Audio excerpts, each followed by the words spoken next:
Singkat cerita, mereka bertiga sampai di daerah Hansi dan sementara tinggal di sana. 更像乞丐了。即便那个小妖，我们是漏了什么破绽吗？我们都穿成这样了。 Di tempat itulah Wuji ditemui oleh Zoudan.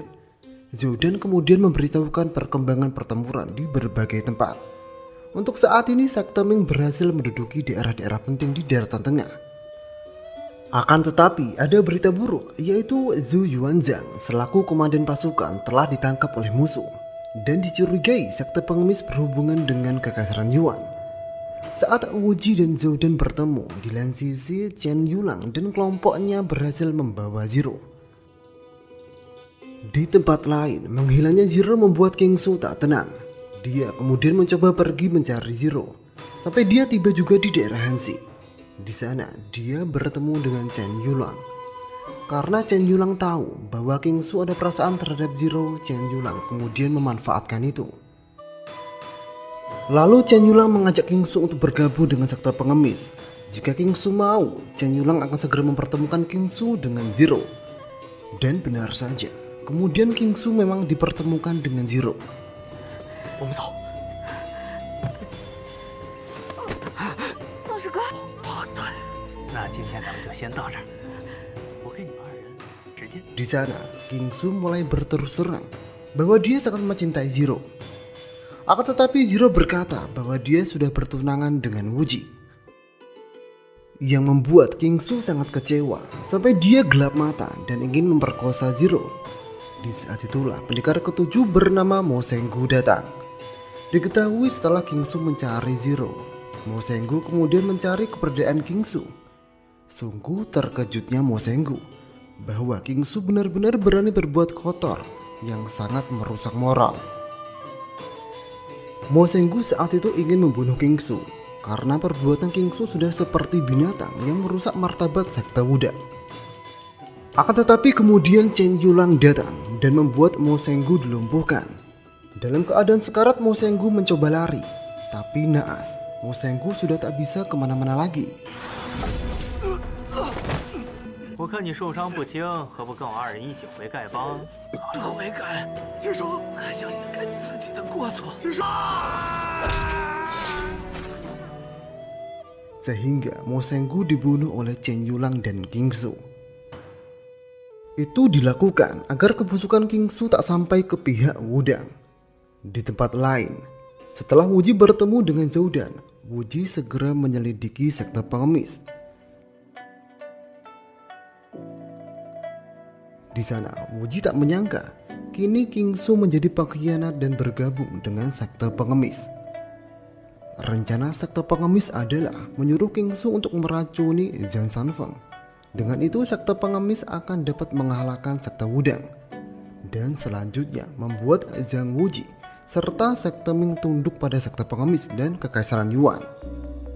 Kemudian Wuji menyaksikan ternyata Zhu Yuanzhang telah ditangkap oleh sekte pengemis. Di sana Zhu Yuanzhang diminta membocorkan semua rahasia dan kekuatan sekte Ming. Akan tetapi Zhu Yuanzhang menolak dan tetap teguh setia terhadap sekte Ming. Di saat itulah tiba-tiba datang Zhou Min. Bukan karena Zhou Min sekutu sekte pengemis, tapi Zhou Min datang karena ingin menyelamatkan Zhu Yuanzhang dan ingin membela Zhang Wuji. Zhou Min yang hanya sendirian seketika kewalahan menghadapi banyak anggota sekte pengemis. Sehingga Zhang Wuji yang sembunyi dari tadi kemudian keluar untuk menyelamatkan Zhou Min. Akan tetapi di sisi lain, Zhu Yuanzhang tetap berada di tangan sekte pengemis. Setelah Wuji berhasil membawa Zhou Min, Wuji langsung ingin membunuh Zhou Min karena dia sangat emosi atas kematian Yin Li. Wuji akan membalas dendam. Akan tetapi walau Wuji ingin membalas dendam kematian Yin Li, dia tak akan bisa membunuh Zhou Min. Perasaan cinta Wuji terhadap Zhou Min menyurutkan tekad dan emosinya. Zhou Min tak lantas diam saja. Zhou Min segera mengelak bahwa bukan dia yang telah melakukan itu semua. Zhou Min bersumpah dia telah dijebak. Nyatanya dia juga telah diracun dan sadar-sadar dia telah berada di lautan. Beruntung waktu itu ada nelayan yang menyelamatkan Zhou Min sehingga Zhao Min dapat selamat. Dan ternyata Zhao Min lah orang yang telah menyuruh pasukannya untuk menjemput Wu Ji dan yang lainnya.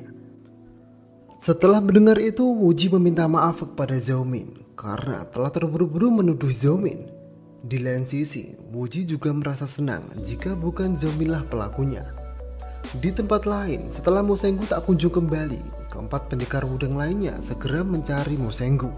Sampai mereka mencari di sebuah penginapan yang Mu Shenggu kunjungi untuk terakhir kalinya. Keempat pendekar wudang terkejut. Di sana mereka menemukan kata-kata yang ditulis dengan darah Mu Shenggu yang mengatakan bahwa di wudang ada seorang pengkhianat. Setelah melihat tulisan itu, keempat pendekar wudang segera mencari Mu Shenggu karena dipastikan ada sesuatu yang terjadi terhadap Mu Shenggu. Di lain sisi, pencarian Mu Shenggu oleh keempat pendekar wudang menggiring mereka mendekati Wu Ji yang saat itu sedang bersama Zhao Min. Zhao Min yang merasa bahaya jika keempat pendekar wudang melihat Wu Ji dengannya, segera mengajak Wu Ji untuk bersembunyi. Di saat itulah Wu Ji dan Zhao Min malah menemukan sesuatu yang sangat mengejutkan. Mereka berdua menemukan jasad Mu Shenggu yang telah mati di ujung gua. Disusul, keberadaan Wu Ji dan Zhao Min segera diketahui oleh keempat pendekar wudang.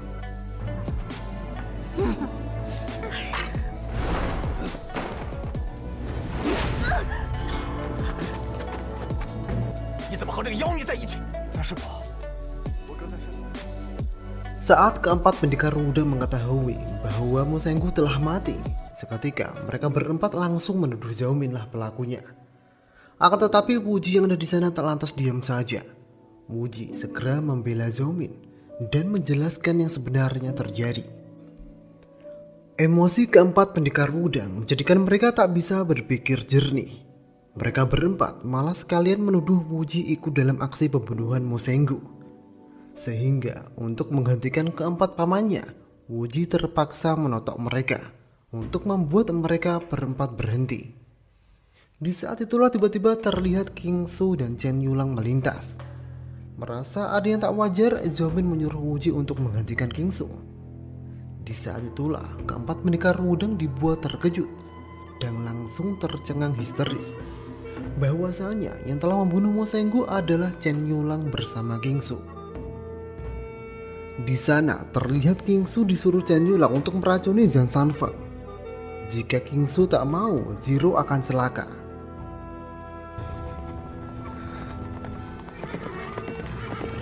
Setelah mendengar sendiri fakta itu, keempat pendekar wudang langsung ingin meminta maaf kepada Wu Ji dan Zhao Min karena telah berbuat kasar. Bahkan saat itu Song Qingyou selaku ayah dari King Su sudah tak punya muka lagi. Dia ingin segera mengakhiri hidupnya karena telah melahirkan monster yang penuh kebusukan. Segera Wu Ji dan yang lain menggantikannya. Untuk saat ini yang paling penting adalah menggantikan King Su untuk meracuni Zhang Sanfeng.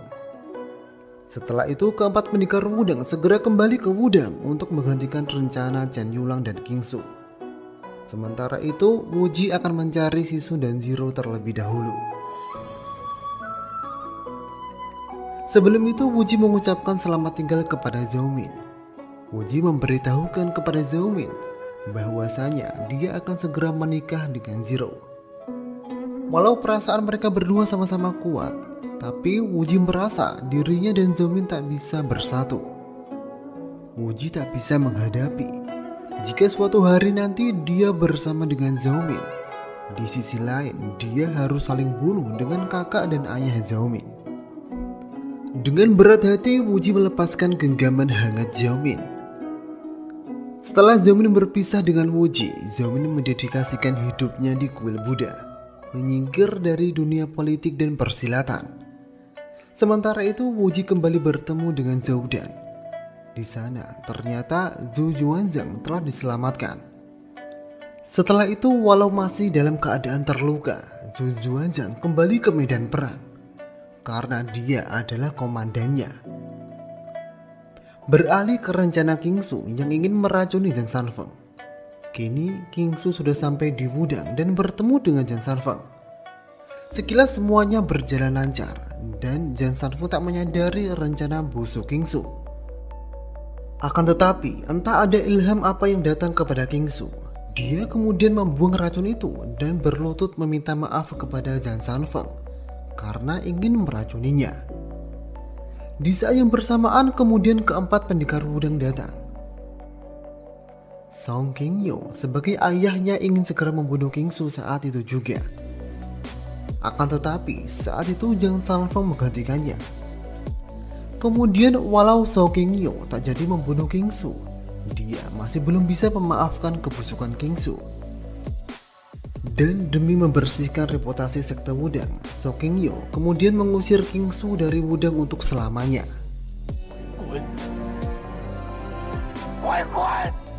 Di lain sisi, Wuji yang dari kemarin mencari Zero dan Sisun memutuskan menerobos sekte pengemis untuk menyelamatkan Zero. Dengan Zhou dan bersamanya, Wuji siap melawan semua orang di sekte pengemis. Di tengah-tengah pertarungan itu datanglah seorang wanita yang tak dikenal. Dia datang mencari Cheng Kun, karena Cheng Kun ternyata telah membunuh ketua sekte pengemis dan istrinya, dan kini hanya meninggalkan seorang anak perempuan. Sekilas semua yang ada di sana tak mengerti, karena jelas-jelas ketua sekte pengemis masih ada. Tapi saat wanita misterius itu mengeluarkan sebuah tongkat, semua orang ingin tahu kebenarannya. Karena tongkat itu bukan tongkat biasa. Itu adalah pusaka yang hanya dimiliki oleh ketua sekte pengemis. Tongkat itu bernama tongkat pemukul anjing. Kemudian Wuji diminta wanita misterius itu untuk mengungkapkan siapa ketua sekte pengemis yang ada di sana. Dan ternyata dia memang bukan ketua sekte pengemis yang asli. Dia menyamar sebagai ketua sekte pengemis atas suruhan Chen Yulang yang bertujuan menghasut sekte pengemis untuk bergabung dengan kekaisaran Yuan dan memusuhi sekte Ming. Setelah semuanya terbongkar, Chen Yulang saat itu tiba-tiba menghilang. Dengan terbongkarnya kedua ketua sekte pengemis yang palsu dan rencana busuk Chen Yulang, kini sekte pengemis akan kembali menjadi sekte pengemis seperti dulu dan ikut membantu sekte Ming melawan kekaisaran Yuan. Dan untuk posisi ketua sekte pengemis selanjutnya akan diwariskan kepada putri ketua sekte pengemis satu-satunya yang bernama Hongxi. Wanita misterius itu kemudian pergi tanpa mau memberitahukan nama mereka. Setelah berhasil menyelamatkan Zero dan berpamitan dengan sekte pengemis, Wuji bersama Zero akan pergi ke Wudang untuk mengunjungi Zhang Sanfeng, sekaligus memberitahukan berita bahagia bahwa dia dan Zero sudah bertunangan. Momen bahagia itu semakin bertambah karena kini Yu Dayan sudah pulih dari cederanya. Tiba-tiba datang salah satu murid Wudang yang memberitahukan bahwa ada seseorang gadis yang datang mencari Zhang Wuji. Saat gadis itu masuk, Wuji dan Zero dibuat tercengang karena gadis itu adalah Yinli. Tak ayal, Wuji dan Zero mengira Yinli adalah hantu. Yinli terlihat marah. Bagaimana tidak? Dia secara hidup-hidup dikubur oleh Wuji. Ternyata saat itu Yinli belum benar-benar mati. Wuji langsung berkata, dia sebenarnya adalah Zhang Wuji, bukan Zhen Anyu. Akan tetapi Yinli tak percaya. Dia masih menganggap Wuji adalah Zhen Anyu. Kini kondisi Yinli terlihat sehat. Wajahnya kini menjadi cantik karena latihan racunnya berhenti. Akan tetapi walaupun begitu, kondisi mental Yinli belumlah stabil. Sehingga saat dia ditanya siapa pelaku di Pulau Ular, Yinli malah menuduh semua orang. Untuk saat ini Wuji akan membawa Yinli bersamanya kembali berkumpul dengan anggota sekte Ming lainnya. Wuji kemudian bertemu dengan anggota sekte Ming lainnya dan bersama-sama berkumpul di daerah Hao. Berita Wuji dan Zero segera menikah sudah menyebar di seluruh anggota sekte Ming.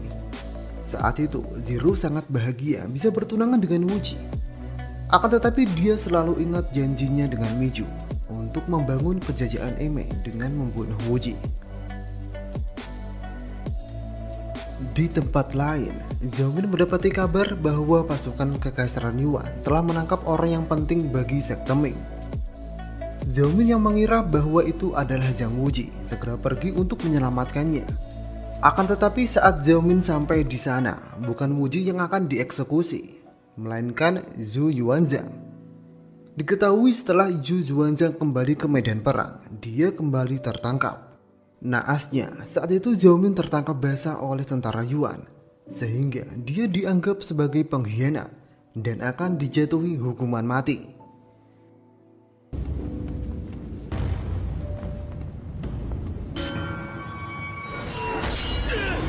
Beruntung di hari eksekusi itu, Fan Yao datang menyelamatkan Zhao Min.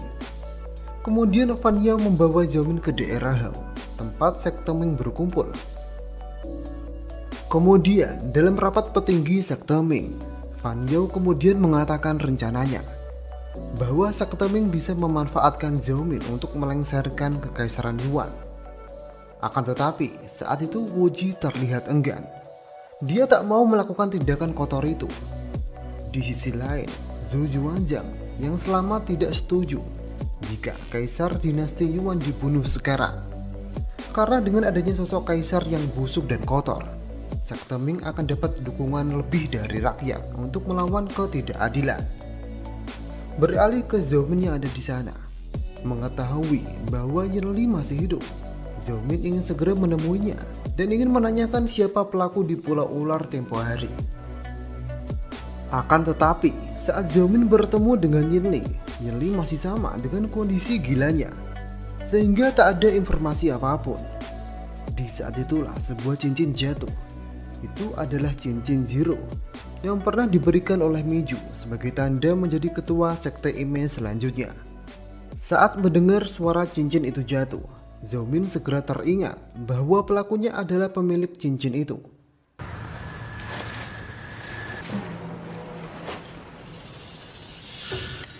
Tapi Zero tak mengakuinya.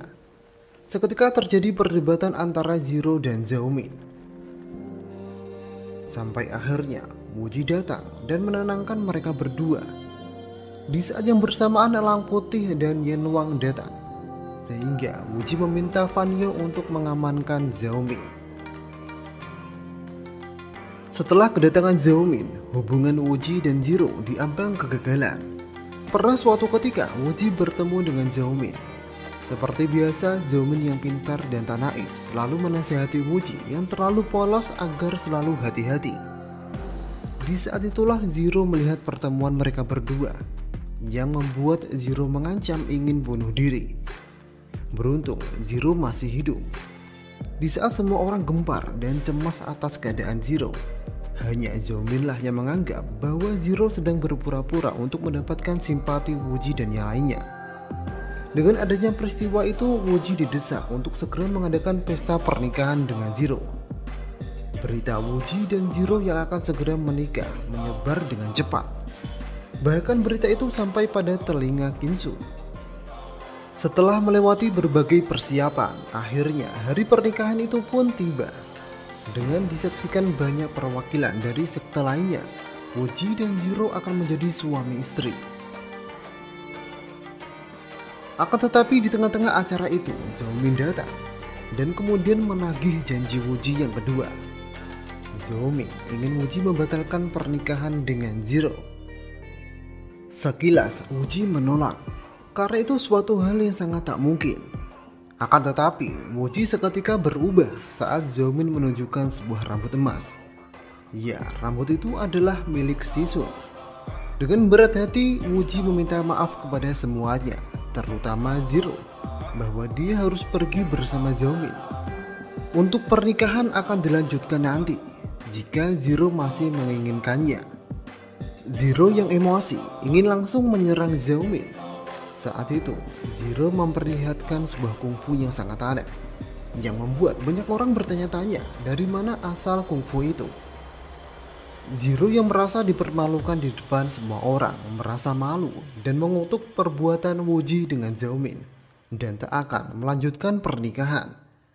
Walau Zero bertunangan dengan Wuji dalam rangka menyelesaikan misi Miju untuk membunuh Wuji, Dalam hati terdalam Zero, dia sangat senang dan sangat sedih kini pernikahannya gagal. Setelah Wuji dan Xiaomin berhasil pergi, mereka berdua kemudian segera mencari petunjuk di mana Sisun berada. Dengan melepaskan identitas yang asli, mereka berdua terlihat bak rakyat biasa, menyusuri jalan setapak demi setapak. Wuji terkadang merasa dia beruntung tak jadi menikah dengan Zero, karena perasaan Wuji yang sebenarnya adalah dengan Xiaomin. Hari demi hari, Wuji dan Xiaomin saling mengerti arti dari perasaan mereka yang sebenarnya. Di suatu ketika, Wuji memberikan tusuk rambut buatannya untuk Xiaomin, agar itu menjadi pengingat akan kebersamaan yang tak terlupakan. Kemudian, karena luka Xiaomin yang belum sembuh, mereka berdua memutuskan untuk beristirahat di sebuah tempat. Dengan luka seperti itu, Xiaomin merasa akan memperlambat Wuji menemukan Sisun. Maka dari itu, Xiaomin meminta Wuji meninggalkannya sementara di tempat tersebut. Xiaomin kemudian menyuruh Wuji untuk segera menuju kuil Shaolin. Karena dari informasi yang didapatkan Xiaomin, dia mendapatkan rambut emas Sisun dari sebuah biksu Shaolin yang terluka. Di tempat lain, setelah pernikahannya dengan Wuji gagal, Zero tak sengaja bertemu dengan Kinsu. Diketahui setelah Kingsu mendengar berita pernikahan Wuji dan Zero, dia tak bisa tinggal diam. Akan tetapi, saat itu Zero menyuruh Kingsu segera pergi. Kini tatapan Zero sudah berubah total. Yang asalnya polos dan ramah, kini menjadi sangat kejam dan beringas. Walaupun begitu, Kingsu tak mau pergi. Dia lebih memilih menjadi pelayan Zero dan berjanji akan membantu Zero membalas Wuji dan Xiaomin. Sehingga kemudian Kingsu dibawa Zero ke sekte Eme dan memberitahukan ke seluruh daratan Han bahwa Kingsu akan menjadi suami Zero. Dengan kepribadian Zero yang sekarang, tak ada yang berani menantangnya. Ding Minjun yang selalu membuli Zero dan rekan-rekannya bahkan saat itu langsung dihabisi dan hampir saja dibunuh. 就凭你的武功，还在峨眉山上猖狂，除了凭着大师姐的身份在这里兴风作浪和我作对以外，掌门恕罪，掌门恕。 Beralih kembali ke Wuji yang segera pergi menuju kuil Shaolin. Wuji kemudian menyamar sebagai pelayan di kuil Shaolin untuk mencari di mana ayah angkatnya berada. Di sana, Wuji terkagetkan karena melihat Cheng Kun ternyata masih hidup. Dan tertangkapnya Sisun lagi-lagi adalah rencana Cheng Kun untuk menarik sekte Ming datang dan kemudian menghabisi sekte Ming sekaligus. Cheng Kun memanfaatkan 3 guru agung penjaga Shaolin yang bernama Due, Duji, dan Dunan untuk menahan Sisun di sebuah penjara sumur bernama Cincin Fajra. Di saat Cheng Kun sudah pergi, kehadiran Wuji yang sembunyi akhirnya diketahui ketiga guru penjaga Shaolin. Merasa tak perlu mengelak, Wuji kemudian memberitahukan identitas dirinya sebagai ketua sekte Ming, yaitu Zhang Wuji. Zhang Wuji datang bertujuan untuk meminta ketiga guru penjaga Shaolin agar melepaskan Sisun. Saat itu, ketiga guru penjaga menolak karena Sisun sudah dianggap kriminal karena telah membunuh guru agung Konjian. Wuji lalu memberitahukan bahwa semua ini adalah rencana Cheng Kun yang menyamar menjadi Yuan Zhe.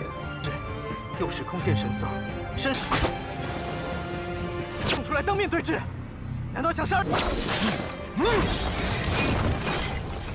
Karena cerita Zhang Wuji terdengar masuk akal, ketiga guru penjaga memperbolehkan Zhang Wuji menemui Sisun.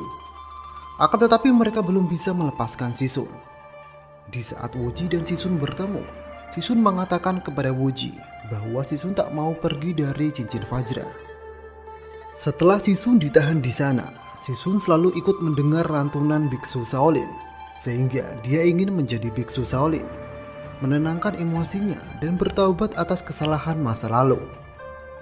Wuji saat itu menghargai keputusan Sisun, sehingga Wuji kemudian kembali untuk menemui Xiaomin. 是我3兄弟应战，与张教授。 Setelah bertemu dengan Xiaomin lagi, Wuji mengajak Xiaomin untuk kembali bersamanya menuju markas sekte Ming di daerah Hao. Dan seperti yang sudah bisa dilihat, kedatangan Xiaomin langsung disambut rasa tak suka oleh orang-orang sekte Ming lainnya. Beruntung saat itu Fan Yao dan Zhu Yuanzhang membela Zhao Min. Karena berkat Zhao Min lah Zhu Yuanzhang dapat bebas dari hukuman Kekaisaran Yuan. Setelah masalah Zhao Min reda, hari-hari selanjutnya masalah lain muncul. Terdengar kabar bahwa Shaolin akan mengadakan upacara penghakiman singa emas. Yang dimaksud adalah Sisun akan dihukum mati dan semua sekte diundang hadir. Mendengar berita itu, para anggota sekte Ming kemudian merencanakan penyelamatan Sisun sebelum ke-6 sekte datang. Bisa gawat jika upacara Sisun digunakan untuk kembali membuat kebencian terhadap sekte Ming. Wu Ji dan anggotanya segera menuju ke kuil Shaolin. Di sana, Wu Ji meminta kembali kepada ketiga guru penjaga agar melepaskan Sisun. Melihat tekad Wu Ji yang kuat, ketiga biksu penjaga memberikan syarat. Jika Wu Ji dapat membuka cincin Vajra yang mengurung Sisun, mereka akan melepaskan Sisun. Wu Ji kemudian meminta tolong kepada Yang Xiao dan Fan Yao untuk membantunya membuka cincin Vajra dan menghadapi ketiga guru penjaga Shaolin. Akan tetapi, walau dengan kekuatan gabungan itu, masih sangat sulit untuk membuka cincin Vajra. Sehingga Wu Ji memutuskan untuk menghentikan rencana itu. Takutnya, hanya guru Yan Sanfeng yang dapat membantu Wu Ji mengalahkan bisu penjaga Shaolin. Setelah itu, karena sekte lain sudah datang, sekte Ming kemudian ikut hadir dalam pertemuan itu. Terlihat junior Kong Wen bernama Kong Ji memimpin pertemuan. Seperti biasa, kalau menyangkut Sisun, semua orang mengaitkan dengan keberadaan golok pembunuh naga, sampai mereka berdebat sendiri. Di saat itulah Zero datang bersama dengan anggota ML lainnya dan membuat Wu Ji dan anggota Wudang terkejut karena pasalnya King Su kini menjadi anggota sekte MA. Kemudian Zero langsung memberikan pernyataan bagaimana perdebatan itu dihentikan dengan pertarungan untuk mencari siapa yang paling kuat di antara seluruh sekte. Barang siapa yang paling hebat berhak menantang ketiga biksu penjaga Shaolin dan membawa Raja Singa Emas.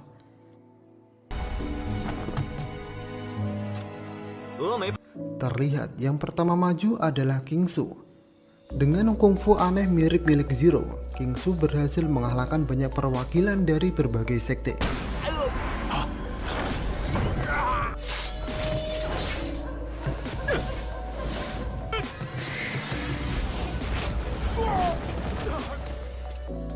Sampai akhirnya Song Qingyou selaku ayahnya kini turun tangan. Tapi melihat Wudang ikut bertarung, Zero ikut membantu King Su.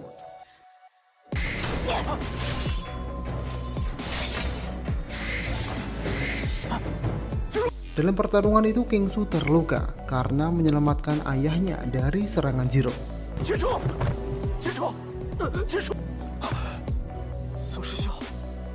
Melihat itu, Wu Ji segera menemui Zero dan King Su dan bertujuan ingin mengobati King Su.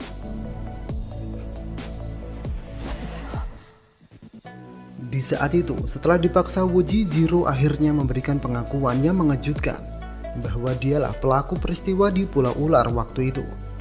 Zero menceritakan bahwa saat itu dia hanya ingin merebut pedang langit dan golok pembunuh naga agar cita-cita Miju untuk menjadikan sekte MA nomor 1 terwujud.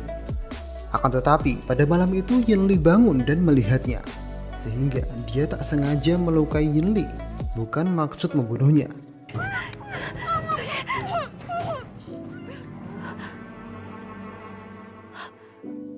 Menurut yang diceritakan Miju, bahwasanya ada rahasia di balik dua pusaka itu. Dan akhirnya, setelah pedang langit dan golok pembunuh naga disatukan, muncullah dua harta karun yang selama ini terdapat di dua pusaka itu, yaitu Kitab Strategi Perang Wumu dan Kitab Jurus 9 Bulan. Lalu, saat itu Zero juga memberitahukan bahwa sebenarnya yang harus ia bunuh adalah Wu Ji. Tapi dia tak bisa melakukannya karena masih ada perasaan kepada Wu Ji. Setelah itu Wu Ji kembali kepada pertemuan sekte dan menyerukan ke semuanya agar tak kembali memperebutkan golok pembunuh naga dan pedang langit. Karena kini kedua pusaka itu sudah tidak ada, khususnya golok pembunuh naga yang sudah tidak ada lagi di tangan Sisun. Dan tak lupa memberitahukan bahwa Cheng Kun belumlah mati. Setelah mendengar fakta itu, seluruh sekte tak mau berselisih lagi dan memilih mendukung sekte Ming. Kecuali sekte Emei, mereka masih teguh memegang prinsip kebencian terhadap sekte Ming. Di saat itulah Zero menantang Wuji untuk melihat siapa yang paling hebat di dunia persilatan. Dengan terpaksa demi Sisun, Wuji kemudian meladeni Zero.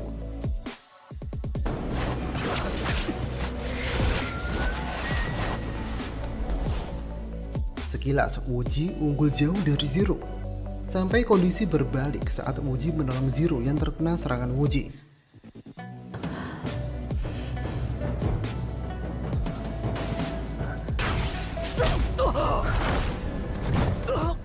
Walau saat itu Wuji terluka, tapi Zero kembali tak bisa membunuh Wuji. Setelah diketahui bahwa Zero yang dinyatakan menang, Zero berhak menantang ketiga biksu penjaga untuk membawa Sisun dari cincin Vajra. Melihat kemampuan ketiga biksu penjaga yang sangat hebat, Zero kemudian mengajak Zhang Wuji bersama-sama melawan mereka, menunjukkan bahwa Emei kini yang terhebat. Zero dan Wuji kemudian segera maju untuk melawan ketiga biksu penjaga. Dan sekilas dengan gabungan kekuatan mereka berdua, Wuji dan Zero dapat mengimbangi ketiga biksu penjaga. Di lain sisi, Zhao Min mengajak Fan Yao untuk mencari keberadaan Kong Wen yang menghilang dengan tidak wajar. Dan perkiraan Zhao Min memang tepat. Zhao Min dan Fan Yao akhirnya menemukan Kong Wen yang ditahan di sebuah ruangan oleh Chen Kun.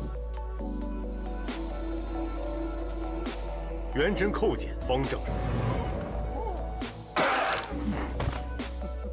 Kong Wen kemudian mengatakan ke semua orang bahwa semua ini adalah rencana Chen Kun, dan seharusnya Chen Kun lah yang harus disalahkan. Kong Wen kemudian mempersilahkan Wuji untuk membuka cincin Vajra dan membawa pergi Sisun dari Shaolin. Akan tetapi, Zero yang luput dari pengawasan kemudian menangkap Sisun dan ingin segera menghukumnya di depan banyak orang.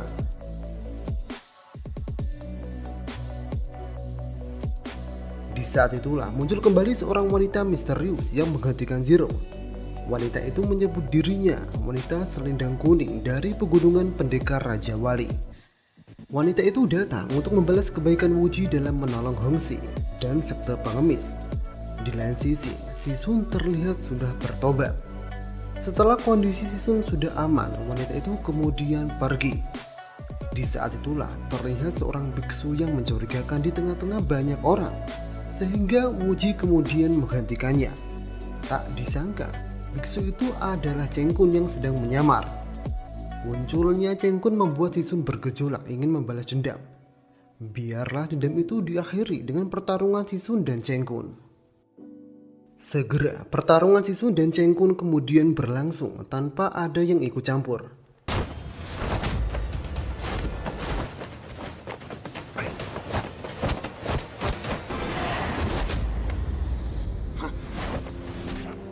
Dalam pertarungan itu, Sisun berhasil membuat Chen Kun buta dan kehilangan semua kungfunya.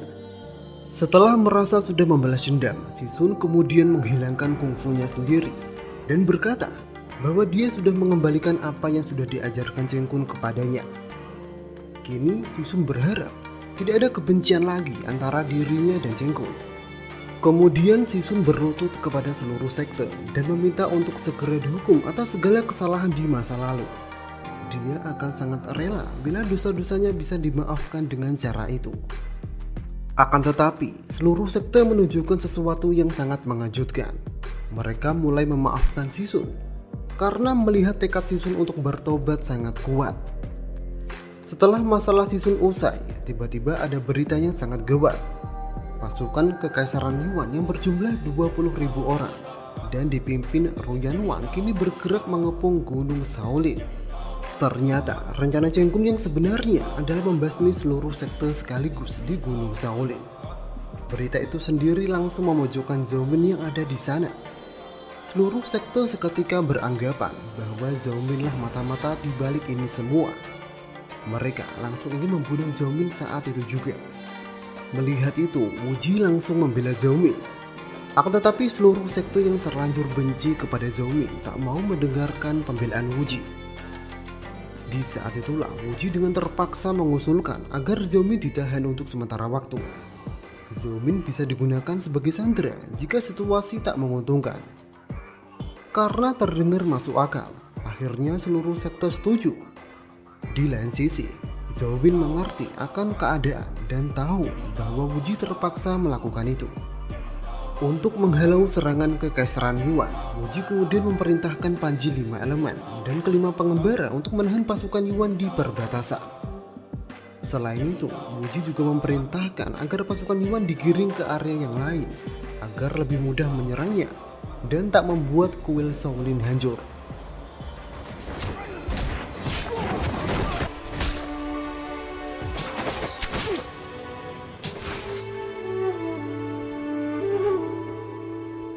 Di dalam pertarungan yang lain, Yi Tianjing terluka parah sampai nyawanya tak tertolong. Kematian Sang Elang Putih memberikan pukulan yang sangat berat bagi sekte Ming, khususnya Yan Wang. Yan Wang kemudian terlihat ingin membunuh Zhao Min untuk melampiaskan rasa balas dendamnya. Beruntung, Wuji saat itu cepat datang untuk menghentikan pamannya. Walau Wuji juga sangat terpukul atas kematian kakeknya, Wuji mencoba menenangkan Yan Wang agar tak balas dendam ke orang yang salah. Masalah ini semakin berat karena kematian Yi Tianjing membuat sekte Ming terpecah dan kecewa jika Wuji terus membela Zhao Min. Maka dari itu, sebagai penasihat kanan, Fan Yao diam-diam merencanakan agar Zhao Min rela pergi meninggalkan Wuji. Bahkan Fan Yao meminta bantuan Si Sun untuk membujuk Zhao Min. Terlihat rencana itu berhasil. Zhao Min akhirnya diam-diam pergi tanpa memberitahukan Wuji kemana ia sekarang. Min， 哎，有没有见过赵姑娘？没有。 Di lain sisi, pertempuran demi pertempuran terus berlangsung. Dari kedua belah pihak mengalami kerugian. Kemudian, Wuji ditemui oleh Zero. Zero lalu memberikan kitab strategi perang Wumo kepada Wuji untuk mengalahkan pasukan Yuan yang sangat besar jumlahnya. Dan memang benar, setelah itu arah pertempuran sedikit berbalik. Walau dengan pasukan yang jumlahnya puluhan ribu, sekte Ming dan sekte lainnya dapat menahan serbuan itu. Sampai suatu hari terdengar kabar bahwa Zhao Min telah dibunuh oleh ayahnya karena dianggap sebagai pengkhianat. Mayatnya kemudian digantung dan dimakan oleh kawanan burung. Setelah mendengar berita itu, Wuji langsung tercengang. Hatinya seketika hancur dan jantungnya seakan berhenti. Wuji tak percaya pertemuan dengan Zhao Min akan sesingkat ini. Dalam kematiannya pun Wuji tak bisa bersama Zhao Min. Yang tersisa kini hanya tusuk rambut Zhao Min yang Wuji buat waktu itu. Kematian Zhao Min memberikan pukulan sangat berat bagi Wuji, sehingga dia tak terlihat lagi untuk memimpin seluruh sekte, yang membuat keenam sekte kemudian terpecah. Mereka tak mau menerima perintah selain Zhang Wuji, dan sekarang memilih menyerang sendiri-sendiri. Tanpa komando, mereka bak ular tanpa kepala, sehingga membuat banyak korban berjatuhan. Di antaranya King Su, yang mati karena melindungi ayahnya. Ada juga Ding Minjun yang ikut terbunuh.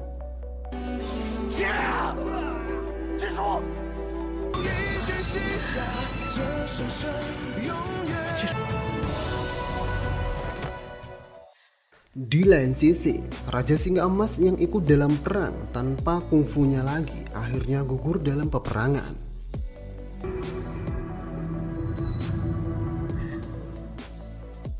Saat keadaan kritis itu, Wuji kemudian kembali ke medan perang. Wuji kemudian mengajak anggota sekte Ming yang tersisa untuk berbalik menyerang markas utama pasukan Yuan.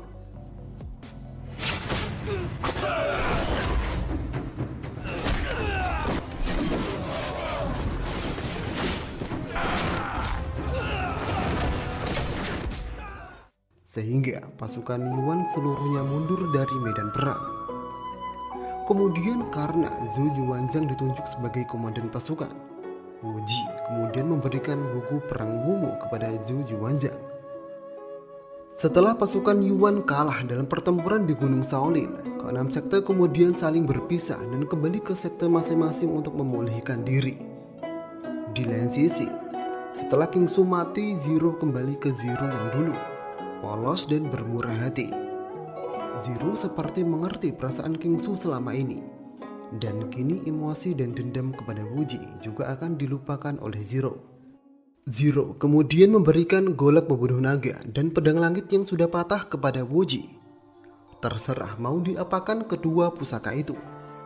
Walau kini dua harta karun tersembunyi di dua pusaka itu sudah tidak ada, tapi tak bisa dipungkiri, material dua pusaka itu sangatlah langka, sehingga Wuji mencoba memperbaikinya.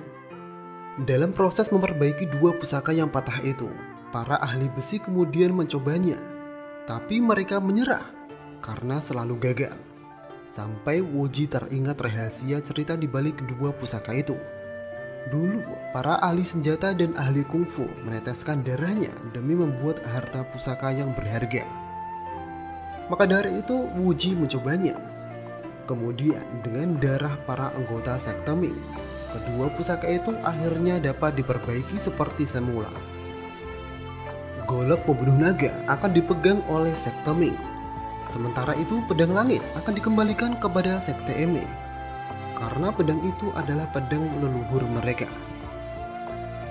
Setelah dunia damai, untuk sementara waktu Wuji ingin menghabiskan sedikit waktunya untuk mengenang Zhao Min. Di saat itulah Wuji menyadari kehadiran orang yang sangat ia kenal. Setelah Wuji menelusurinya, Wuji tak menyangka bahwa itu adalah Zhao Min. Seketika Wuji sangat bahagia bisa melihat Zhao Min lagi. Ternyata waktu itu Zhao Min tak benar-benar mati. Dia memang waktu itu membuat ayahnya marah dan hampir saja dibunuh. Akan tetapi kakaknya menggantikan ayahnya, sehingga Zhao Min masih hidup. Kemudian Zhao Min berkata tak ingin kembali bersama Wuji ke sekte Ming. Dia khawatir akan membuat masalah lagi. Zhao Min akan menunggu Wuji di negara Mongolia. Saat itu Wuji setuju dengan Zhao Min dan akan mengantarkan Zhao Min besok pagi. Di saat Wuji dan Zhao Min berpamitan, mereka berdua dilihat oleh anggota sekte Ming lainnya. Tetapi kini ada yang berbeda. Zhao Min dicegah pergi dan dipersilakan kembali bersama Wuji ke sekte Ming. Mereka beralasan jika tidak ada Zhao Min, ketua mereka tak bisa kuat seperti biasanya. Atas dasar itulah kemudian Zhao Min kembali ke sekte Ming bersama Wuji. Perlakuan orang-orang sekte Ming kini terlihat berbeda. Mereka sangat menghargai Zhao Min. Bahkan mereka ingin agar Zhao Min cepat menikah dengan Wuji. Akan tetapi Zhao Min bukan gadis polos yang mudah percaya. Zhao Min khawatir kehadirannya akan dimanfaatkan untuk mendekati ayahnya dan kakaknya. Sehingga Zhao Min tak mau begitu saja menerima acara pernikahan itu. Melihat kekhawatiran Zhao Min, Wuji memang merasa bersalah. Wuji kemudian meminta Zhao Min untuk mempertemukan dirinya dengan Ruyan Wang. Wuji bertujuan pertemuannya dengan Ruyan Wang akan menggantikan semua peperangan dan merubah pemerintahan menjadi lebih baik. Saat pertemuan terlihat baik-baik saja, disitulah mulai tercium aroma api yang bergejolak. Dengan diam-diam, Zhu Yuanzhang memanfaatkan pertemuan Wuji dengan Ruyan Wang untuk membunuh Ruyan Wang.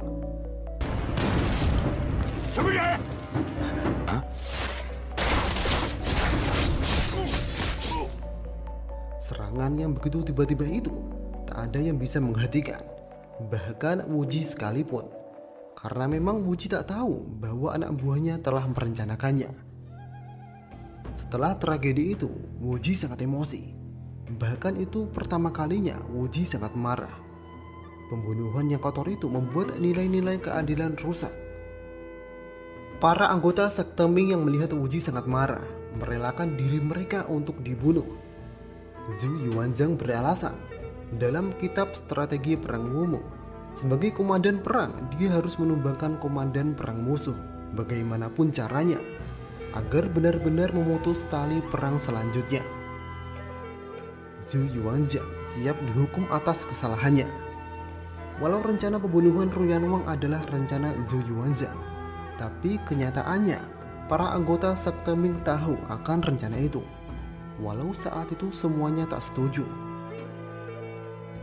Sepertinya tanpa kehadiran Yang Xiao yang masih terluka karena bertarung dengan ketiga biksu Shaolin berdampak besar dalam musyawarah kebijakan sekte Ming. Di tengah-tengah suasana itulah Zhao Min datang untuk membalas dendam terhadap Zhu Yuanzhang. Akan tetapi pedang Zhao Min segera dihentikan oleh Wu Ji. Bukan karena membenarkan anak buahnya dan membela Zhu Yuanzhang, akan tetapi Wu Ji merasa dialah yang seharusnya dibunuh oleh Zhao Min. Karena kelalaiannya sebagai ketua semua ini terjadi. Karena tak akan bisa membunuh Wu Ji, Zhao Min akhirnya pergi. Zhao Min berkata dia akan kembali ke Mongolia. Dan jika Wu Ji terus-terusan melindungi anak buahnya, Zhao Min meminta Wu Ji tak menemuinya lagi. Di satu sisi Wu Ji ingin pergi bersama Zhao Min, tapi di sisi lain Wu Ji tak bisa meninggalkan amanat yang harus ia emban. Sehingga Wu Ji berkata jika urusannya selesai dia pasti akan mencari Zhao Min.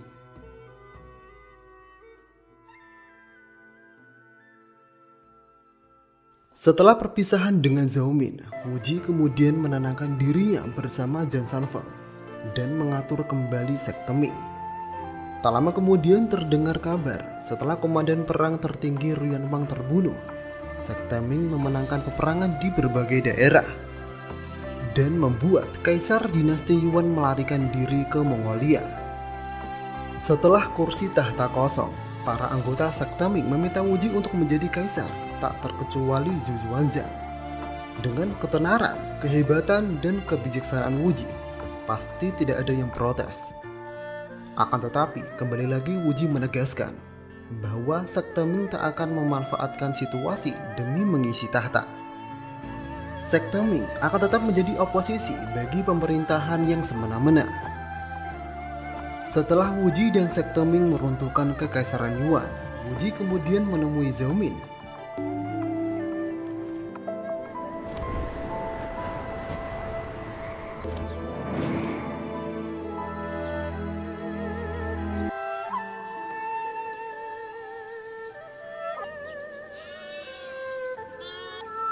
敏，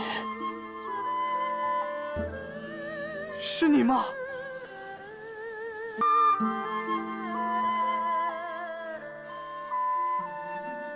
Di sana Zhao Min mengatakan permintaan ketiganya, bahwasanya Wu Ji harus melukis alis Zhao Min selamanya. Dengan kata lain, Zhao Min mengajak Wu Ji hidup dengannya untuk selama-lamanya. Sehingga akhirnya Wu Ji dan Zhao Min hidup bahagia untuk selama-lamanya.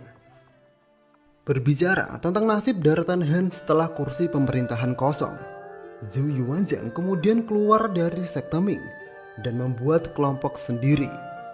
Atas dasar membela kepentingan rakyat, dari situlah kemudian muncul kekuasaan baru. Karena Zhu Yuanzhang sangat menghormati Wu Ji dan sekte Ming, Zhu Yuanzhang kemudian memberi nama pemerintahan barunya, yaitu pemerintahan Ming, atau disebut dinasti Ming.